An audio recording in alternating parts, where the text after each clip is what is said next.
ठीक है। पिछले चैप्टर में, पिछले क्लास में हम लोग डिस्कस किए थे ग्रोथ के बारे में, ग्रोथ हम लोग जाने थे। आज हम लोग डिस्कस करेंगे विकास के बारे में। ठीक है। ग्रोथ में हम लोग डिस्कस किए थे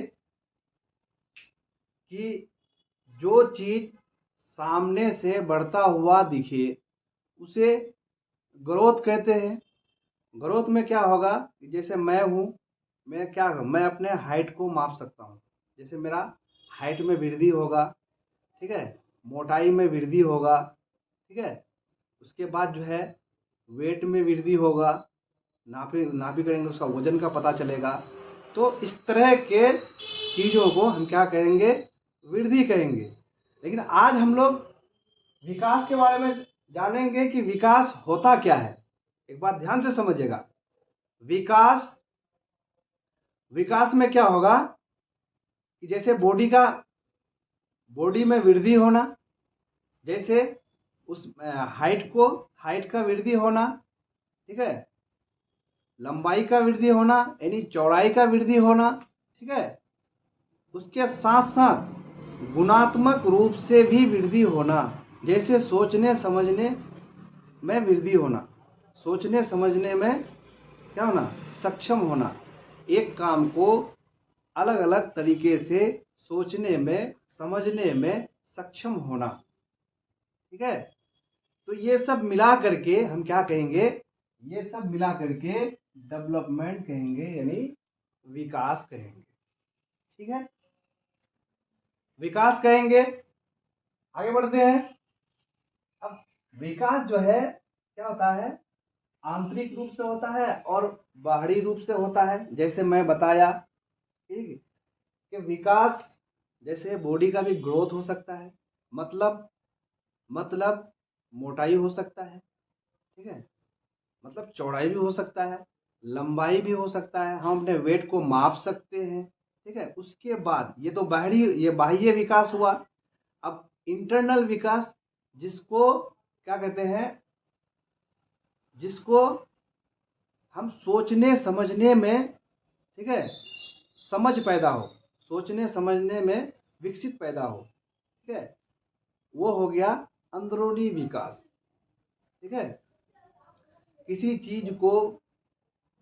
चीज के बारे में जानकारी लेना, ठीक है, जैसे मैं अगर मैथ बना रहा हूँ तो क्या होता है कि अब अलग एक एक मैथ को हम अनेकों तरीकों से जब उसको बनाने की कोशिश करते हैं, उतना समझ आ जाती है, तो उसको हम कहते हैं क्या, उसको हम कहते हैं इंटरनल विकास, इंटरनल डेवलपमेंट। ठीक है, आगे बढ़ते हैं। दूसरा, मल्टी डायरेक्शनल विकास जो होता है, विकास होता है तो वो मल्टी डायरेक्शनल होता है, मतलब विकास बहुआयामी होता है। समझे। जैसे विकास माँ के गर्भ से लेकर कब्र तक होता है। जैसे जैसे इंसान बढ़ता जाएगा वैसे वैसे इंसान कुछ न कुछ नया सीखने को मिलेगा उनको। ठीक है, कुछ न कुछ नया सीखने को मिलेगा। तो ये विकास की फंडा जो है गर्भ से लेकर कब्र तक चलते रहता है। और वो एक तरीके से विकास नहीं हो सकता, एक तरीके से नहीं, वो मतलब अनेकों तरीकों से विकास होता है, अनेकों तरीकों से समझ उनके अंदर आता है। ठीक है, इसीलिए विकास को मल्टी डायरेक्शनल बोला जाता है, बहुदिशात्मक बोला जाता है। ठीक है। अगर प्लास्टिक नेचर जो कि मतलब क्या होता है, कुछ टाइम बीतने के बाद क्या होता है, चेंजिंग आता है। कुछ टाइम बीतने के बाद क्या होता है, उसके अंदर चेंजिंग आता है। जैसे 5 साल का बच्चा है, 5 साल का बच्चा जब 10 साल का हो जाएगा तो क्या होगा, उसके अंदर चेंजिंग आएगा। ठीक है। तो इसको जब बच्चे के अंदर चेंजिंग आए तो उसको क्या कहेंगे, प्लास्टिक नेचर का कहेंगे। बच्चा जैसे जैसे बड़ा होगा वैसे वैसे उसके डेवलपमेंट में क्या होगा, चेंजिंग आएगा। ठीक है, उसी को हम क्या कहेंगे, प्लास्टिक नेचर कहेंगे। दूसरा है क्रिटिकल पीरियड। क्रिटिकल पीरियड मतलब क्रांतिक अवधि, क्रिटिकल पीरियड हम उसको कहेंगे, जो कि जैसे एक बच्चा जो है वो माँ और बाप की प्यार से क्या होता है, बचपन में वंचित रहता है। जैसे उसको अपना पेरेंट्स की प्यार नहीं मिला, अपने पेरेंट्स के पास रहे नहीं, वो हमेशा बाहर ही रहे, तो वो क्या होता है, वो अवधि को बच्चा भूलता नहीं है। वो अवधि बच्चा भूलता नहीं है, वो उसको याद रहता है। भले ही हालांकि वो दिन ब दिन जो है आगे जा कर के काम में बिजी हो जाता है, ये होता है, उतना ये नहीं रहता है, लेकिन उनको याद रहता है।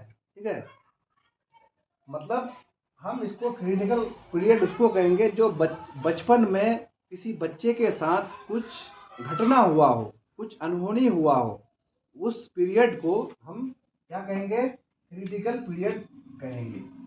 आगे बढ़ते हैं। अब देखिए, कार्यात्मक पक्ष। बच्चा जब तक कार्य करेगा नहीं, जब तक बच्चा खेलकूद करके करेगा ही नहीं, तो बच्चा सीख नहीं सकता है। समझे, बच्चा जैसे जैसे बड़ा होगा, वो इन्वायरमेंट से कनेक्ट होकर के, ठीक है, स्कूल के प्लेग्राउंड में खेल करके, ठीक है, वो जो काम कर रहा है वो काम करते हुए जब बच्चा क्या करता है, एक अनुभव लेकर के सीखता है, एक कार्य करके सीखता है, उस पीरियड को क्या कहेंगे, उस पीरियड को कार्यात्मक पीरियड कहेंगे, कार्यात्मक पक्ष कहेंगे। ठीक है, आगे बढ़ते हैं। दूसरा है gross motor skill, fine motor skill. दो होता है, एक होता है ग्रोस मोटर स्किल और एक होता है fine motor skill. Gross motor skill हम उसको कहेंगे कि जब बच्चा 2 साल से 0 से 2 साल के 2 साल तक बच्चा रहता है, उसके बीच वाला बच्चा जो रहता है, तो वो क्या करता है, एक चीज ध्यान में दीजिएगा कि बच्चे को अगर पेन पकड़वाइएगा ना, तो वो बच्चे जो है ये मतलब चारों उंगली पांचों उंगली से ऐसे करके ग्रिप बना करके पकड़ेगा। ठीक है, उसको मतलब वो हैंड एंड आई कोऑर्डिनेशन वो कर नहीं पाता है। वो मसल्स, उस समय वो मसल्स का यूज करता है। जो बच्चा मसल्स का यूज करे उसको हम क्या कहेंगे, ग्रोस मोटर स्किल कहेंगे। बच्चा जब चलता है तो वो क्या करता है, पूरे बॉडी को क्या करता है, मूव करने लगता है। जब 2 साल के बच्चा जो है, जब वो आगे बढ़ता है, ठीक है, तो वो क्या करता है, पूरा बॉडी मूव करता है और पूरा बॉडी में क्या करता है, ये लगाता है, प्रेशर देता है। तो जो बच्चा पूरा बॉडी को, पूरा मसल्स को ज़्यादा यूज़ करे, उसको हम ग्रोस मोटर स्किल कहेंगे।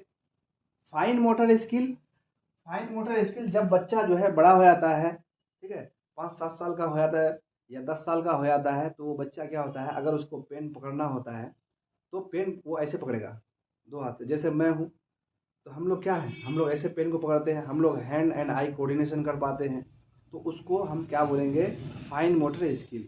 जो मतलब जिस हिसाब से जैसे पकड़ना होता है, वक्त के हिसाब से, ठीक है, सामान के हिसाब से, जैसे बॉडी को जितना मतलब यूज़ करने का रहता है, उस हिसाब से हम लोग क्या करते हैं, अपने हैंड को क्या करते हैं, यूज़ करते हैं, अपने दिमाग को यूज़ करते हैं। ठीक है, उसको हम क्या बोलेंगे, फाइन मोटर स्किल बोलेंगे। ठीक है, दूसरा देखिए, परिमाणात्मक और गुणा गुणात्मक, इसको बोलेंगे क्वांटिटेटिव एंड क्वालिटेटिव। क्वांटिटेटिव वो होता है जिसको हम जिसको हम जिसको हम क्या करते हैं, मेजर कर सकते हैं, जिसको हम मेजर कर सकते हैं। जैसे मैं हूँ, मैं अपने वेट को माप सकता हूँ, अपने हाइट को भी माप सकता हूँ, ठीक है, अपने चौड़ाई को भी माप सकता हूँ। तो ये क्या हो गया, ये मेजरेबल हो गया, इसको बोलते हैं क्वांटिटेटिव हो गया। ठीक है, दूसरा आता है क्वालिटेटिव। क्वालिटेटिव उसको कहेंगे जिसके अंदर क्या होता है, गुण पाया जाता है, जिसके अंदर अनेकों गुण पाया जाता है, उसको हम क्या बोलेंगे, क्वांटिटेटिव कहते हैं। इंसान जो है, देखिए, चाहे 20 साल का या 30 साल का कोई आदमी है, और जो बच्चा क्या है, 5 साल का है, तो वो क्वांटिटेटिव मतलब उसका जो मस्तिष्क रहता है, दिमाग रहता है, तो वो क्वांटिटेटिव के हिसाब से मस्तिष्क सही रहता है। ठीक है, जितना बड़ा आदमी का है उतना छोटा आदमी का भी होगा, छोटा बच्चों के लिए होगा।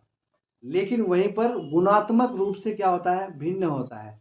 बड़ा आदमी के अंदर जो गुण पाया जाता है वो बच्चों के अंदर गुण नहीं पाया जाएगा। ठीक है, तो वो गुणात्मक रूप से क्या होता है, भिन्न होता है, मतलब अलग अलग होता है। तो इसको हम क्या कहेंगे, क्वांटिटेटिव और क्वालिटेटिव। ठीक है, समझ में आई।